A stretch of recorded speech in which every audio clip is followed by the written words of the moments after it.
Tu es gay. Toi, t'es gay. Je t'ai vu. Tu chopais un mec avec une bite. Et moi, tu vois, je te largue. Qu'est-ce que t'en dis de ce détail? En voyant son air blessé, j'ai ressenti une pointe de culpabilité, mais surtout de la colère. Et la seconde suivante, il m'a accusée de très étroite d'esprit. Ça m'a fait rire. De retour à mon bureau, j'ai raconté toute l'histoire à une collègue. Je cherchais du réconfort, mais après m'avoir écoutée, elle m'a regardée d'une façon étrange. C'est un peu homophobe. Tu te fous de moi? Déjà, s'il sortait avec toi, c'est qu'il est plutôt pansexuel, pas gay. Je suis censée savoir ce que c'est. T'es censée être ouverte d'esprit si tu veux te trouver un mec en 2020. À force de l'entendre me corriger, j'ai commencé à douter de moi. Alors j'ai pris une décision stupide. Je voulais simplement te dire qu'il n'y a rien de mal à ce que tu fais et que j'ai eu tort d'être dégoûtée tout à l'heure, même si ça se contrôle pas. Qui c'est? Je suis l'autre femme, du moins j'y étais.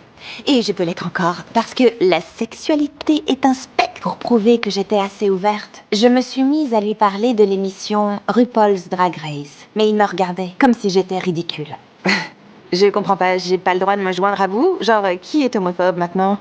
C'est gênant quand même, je suis pas très à l'aise. Encore une fois, j'avais tout gâché. Et pourtant, je refusais d'abandonner. Le lendemain, je suis entrée dans sa salle de réunion. Et j'ai fait sortir ses collègues. Qu'est-ce qu'il y a de si important? Il n'y a jamais rien d'important à t'excellente tête de nœud. Si c'est à cause de l'autre soir, je n'ai aucune envie d'en parler. Alors tais-toi et retire ton pantalon. Je pensais que cela le ferait changer d'avis. Mais il a remis son pantalon et il est parti. Qu'est-ce que tu fais? Pourquoi tu remets ton pantalon? Parce que t'es super bizarre, voilà pourquoi. Attends, mais tu comprends pas. J'essaie seulement d'être sur tous les fronts. Toi, tu ne comprends pas.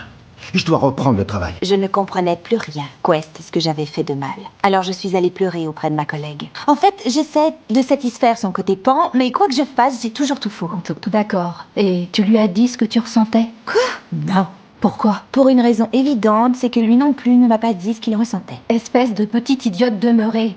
Si je comprends bien, t'attends qu'il exprime ses sentiments en premier. Mais c'est d'un pathétique. Oui, j'en étais là. Ce soir-là, je l'attendais devant chez lui. Je tiens à te présenter mes excuses pour ce que je t'ai dit dans ton bureau aujourd'hui. Il est évident que j'ai pas bien compris ces histoires de pansexualité, mais ce dont je suis sûre, c'est que j'ai pas envie de te partager. Tu vois? Mais pour lui, je faisais un drame inutile. Et dans la panique, une idée folle a traversé mon esprit. J'ai pas envie de te partager parce que je suis enceinte.